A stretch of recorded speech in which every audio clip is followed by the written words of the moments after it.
Welcome back, everybody. We are diving deep today, folks. We are going all the way back to the beginning, the book of Genesis. You probably think you know it, but we are going way deeper than Sunday school here. We got this incredible book, like a scholarly level commentary on Genesis with all these footnotes. Oh, yeah. Footnotes are where it's at. They're like these little secrets, whispers from scholars throughout history, adding layers and layers of meaning to these, deceptively simple stories. Okay, so let's just jump right in. Genesis 1.1, in the beginning, God created the heavens and the earth. I mean, come on. It seems pretty straightforward, right? You'd think so, right? But hold on. Check out the footnote on that very first verse. Because some scholars think it's not even talking about the original creation. Wait, what? So not the beginning. Right. Like maybe it's describing a recreation, a renewal after some kind of earlier event. It's like, whoa, there's a whole backstory we didn't even know about. Okay, mind blown already, and we're just getting started. Now, let's look at day 4 of creation. God makes the sun and moon. But unlike the other days, he doesn't actually name them or give them like a specific blessing. Right. Doesn't seem that strange at first, but think about it. Yeah, it's a bit odd. It is. And that's where the footnote comes in. So back then, sun and moon worship was huge in nearby cultures. Like they were seen as gods themselves, right? Oh, yeah, for sure. So by not giving them names, it's like a subtle pushback against that whole thing. Ah, I see. A statement about monotheism, like there's only one God and those are just, creations, not some rival deities. Exactly. It's like drawing a line in the sand, especially for people living back then. That would have been a radical idea. Now, this is where things get really interesting. Verse 1.26, let us make humankind in our image. Wait, us and our. Is God having a divine conference call or something? Well, the footnote says that the plural there, it could mean God wasn't alone during creation. Like maybe there's this heavenly court, a council of angels or something. So God had some helpers, like some divine subcontractors, on this whole creation gig. What do you think that says about the nature of God and creation? It's a great question. I mean, it opens up all these possibilities, right? Maybe God's creative work involved collaboration, maybe even delegation. And if these other beings are involved, then, maybe they share in God's image in some way too. Right. And what does it even mean to be made in God's image? Is it our bodies, our minds, our souls? I mean, it's a question that people have been asking forever. And it all starts here in Genesis. Definitely a big one. Now, there's that whole command to subdue the earth. And the Hebrew word for subdue, it can get pretty intense, right? Oh, yeah. Like conquering. Even enslaving, it definitely challenges our modern ideas about, environmentalism and all that. Yeah, it's a far cry from gentle stewards of the planet, that's for sure. This is like humanity's got dominion over nature, right? So how do we reconcile this ancient view with, our understanding of the environment today? It's a tough one. No easy answers. But it makes you think about how humans have related to nature throughout history, right? And how our understanding of our role has, evolved. Maybe it's a call to find some kind of balance between responsible stewardship, but also recognizing the power and potential God has given us. Okay, now on to Adam and Eve, which, let's be honest, everybody thinks they know. Oh, yeah. That one. But there are surprises hiding in the footnotes here, too. Totally. Like in Genesis 2.19, where Adam's naming the animals, right? On the surface, it seems pretty simple, but the footnote suggests something deeper is going on. Oh, like what? It hints that maybe this naming process, it's more about Adam realizing he's lonely.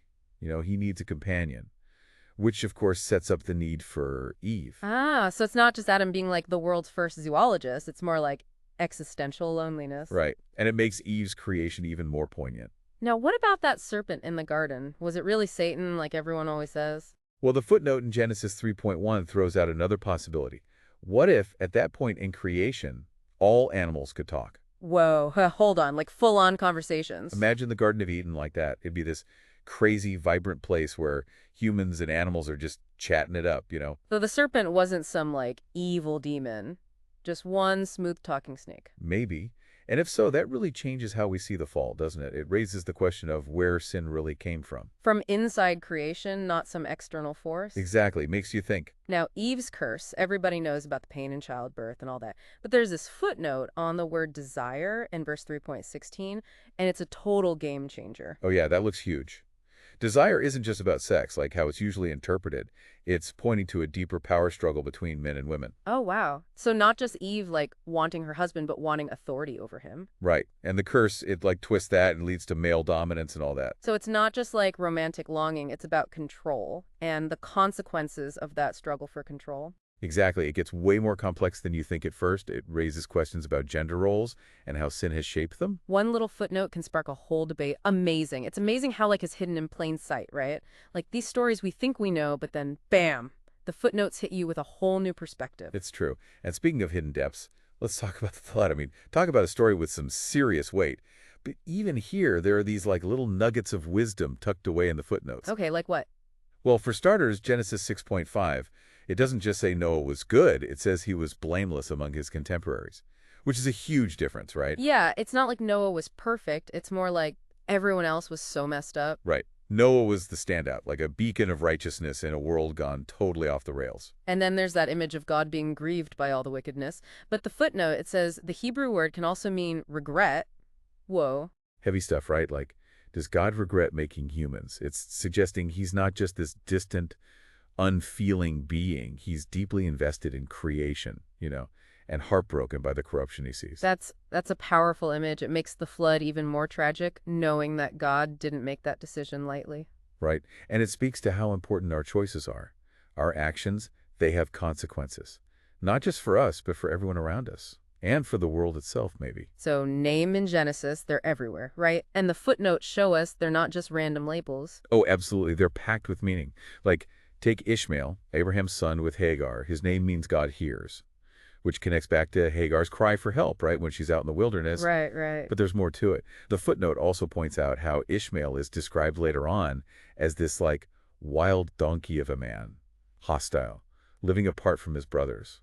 So his name foreshadows his destiny, and like he's destined to be an outsider. Exactly. It's a reminder that in the biblical world, names held a lot of weight. They weren't just labels. They were like pronouncements about character, destiny, even divine purpose, 'Cause it makes you wonder, what about our names? What do they say about us? Okay, deep thoughts for sure. Um, Let me move on to something a little less intense. How about that story of Lot and his daughters? After Sodom and Gomorrah, they get him drunk, and well, things get a little awkward. It's definitely one of those stories that makes you, like, shift uncomfortably in your seat. Yeah. But the footnotes, they provide some interesting context. So the sons born from that whole situation, Moab and Ammon, they end up founding the Moabites and Ammonites, who are constantly at odds with Israel. So it's like the author is using this kind of scandalous story to explain the origins of these rival nations. Like, see, those guys come from a messed up family tree. Exactly. It's all tied together. Personal actions, family history, national identity, it's all connected. And the Bible uses these stories to explain how conflicts arise, how rivalries are born. Okay, so Abraham and Lot, they decide to split up because their herdsmen are fighting over grazing land, right? But the footnote on that phrase, well-watered plain in Genesis 13.10, it really jumps out. Yeah, because it points out that this seemingly idyllic landscape, it was actually really vulnerable to drought and conflict. It's like foreshadowing the future struggles between their descendants. So even the geography is loaded with symbolism. It's not just about finding a nice place to graze your sheep. Right. It's about the underlying tension, the potential for conflict that's already there. And then you've got Abraham pleading with God to spare Sodom and Gomorrah. We usually see that as this, like, testament to Abraham's faith, right? But the footnote on Genesis 18.23 adds another layer. Abraham asks God, will not the judge of all the earth do what is just? Sounds straightforward, but But there's more to it. there is. The footnote points out that Abraham is actually kind of challenging God there, holding him accountable to his own standards of justice. Whoa, so it's not just a question, it's a statement. It is. It's a bold move by Abraham. And it makes us think, too, right? How do we balance our faith with our own sense of justice? It's a question people have been wrestling with for centuries. It's amazing how these ancient texts still speak to us today. Like, they force us to confront these big, timeless questions. Exactly. That's what makes them so powerful. Now, remember that story of Balaam and the talking donkey? It's one of those moments in the Bible where you're just like, wait, what? Yeah, it's definitely memorable. But kind of weird, right? Totally. But the footnotes remind us that in the ancient world, talking animals weren't seen as that out there. It was part of their worldview. This idea that the lines between humans and animals, they were kind of blurry. So maybe we're missing something, some kind of communication we just don't pick up on anymore. Right. It's a reminder that our way of seeing things isn't the only way. There are other ways to understand reality.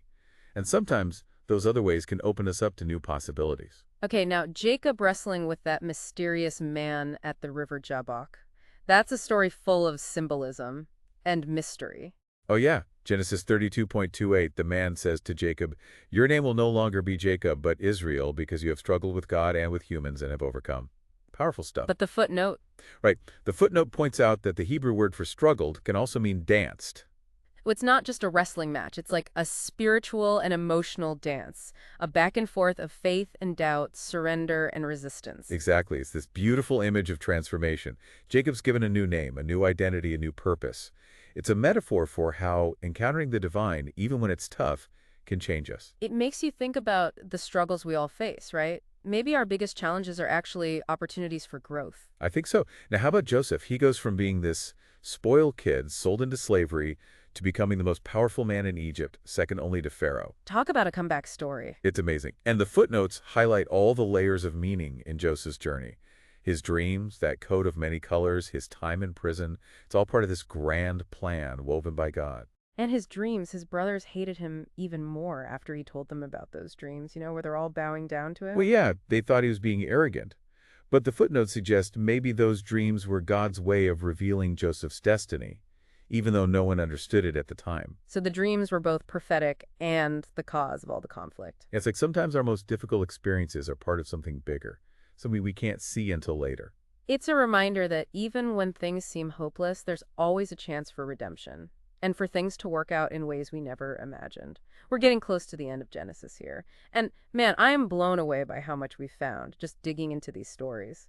It's amazing, isn't it? These ancient texts, they're like bottomless wells of meaning, always more to learn, more to think about. Right. It's not just ancient history, it's about us, about being human, our relationships with each other, with God. It's all there. And the footnotes, they're like little flashlights, illuminating all these hidden connections and layers. Exactly.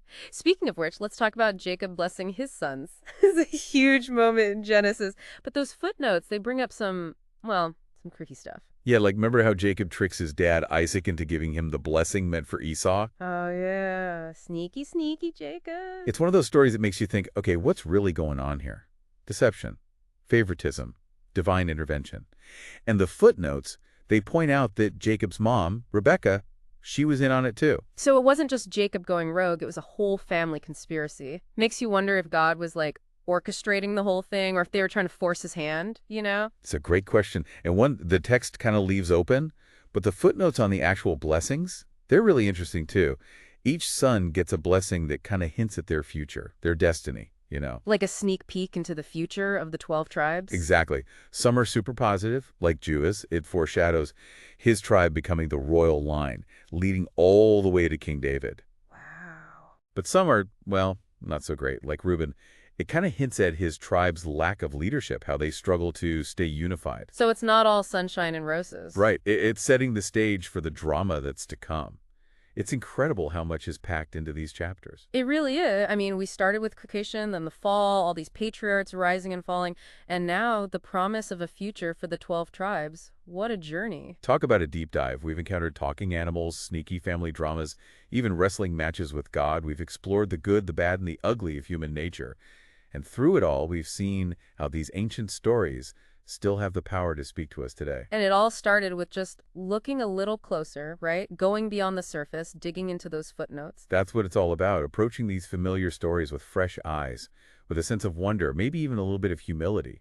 So as we wrap up this deep dive, what's the big takeaway for our listeners? What do we do with all this? I think the key is to let these stories challenge us, to make us think differently about ourselves, our world, about how we understand God, and to never stop asking questions. And to remember that there's always more to discover, more to learn, more to unpack, even in the stories we think we know. Keep exploring, keep digging, keep asking those tough questions.